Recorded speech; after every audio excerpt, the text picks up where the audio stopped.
Hi guys, good morning. Welcome back to science class. Hope you guys are doing well. So, last class we've learned about slow land changes, the ones that take up to thousands and millions of years for the land to change. Two very important words that we learned there were weathering, which is the breaking apart of the rock, and erosion, which is the transportation and movement of the rock to other places. So today we're going to learn about fast land changes. These changes occur super fast. It can even take hours or days for them to change the land. So we're going to start out with the natural changes. And these are the natural disasters. So natural disasters are caused by the forces of nature that create big changes in the land. Some examples of natural disasters are earthquakes, tsunamis, tornadoes, or hurricanes. Hurricanes, the difference between tornadoes and a hurricane is that a hurricane brings a lot of water, and they both have electrical storms and strong winds. Forest fires, volcanic eruptions, drought. When we talk about drought, that means that there isn't enough water in a place. So the land starts to crack up and starts to dry up, and that changes the conditions of the land. Flood, when the water levels rise. Hurricanes, we already said it, and avalanches.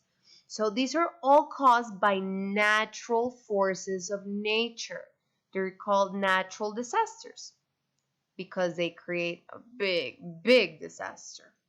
Okay, so there are other fast land changes that are not natural. They're caused by human activity.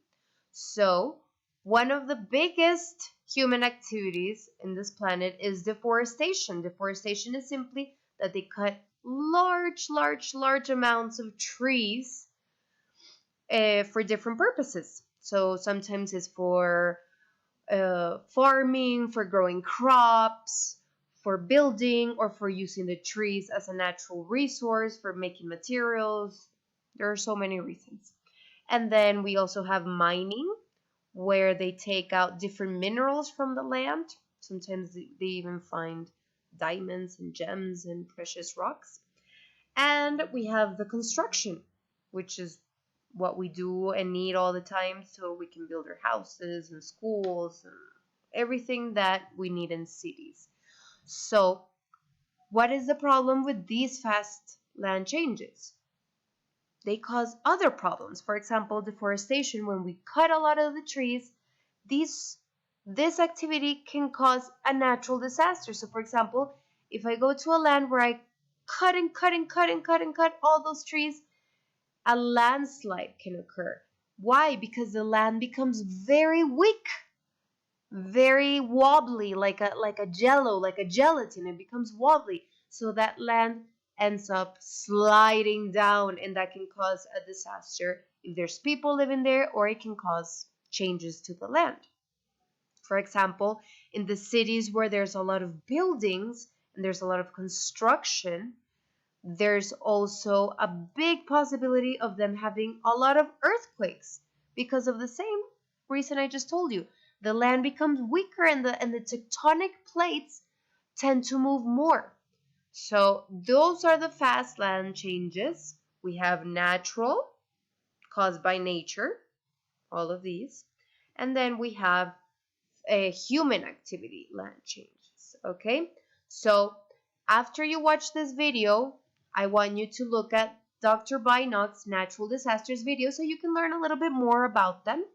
And then you're going to go to the presentation and you're going to copy the information in your notebook.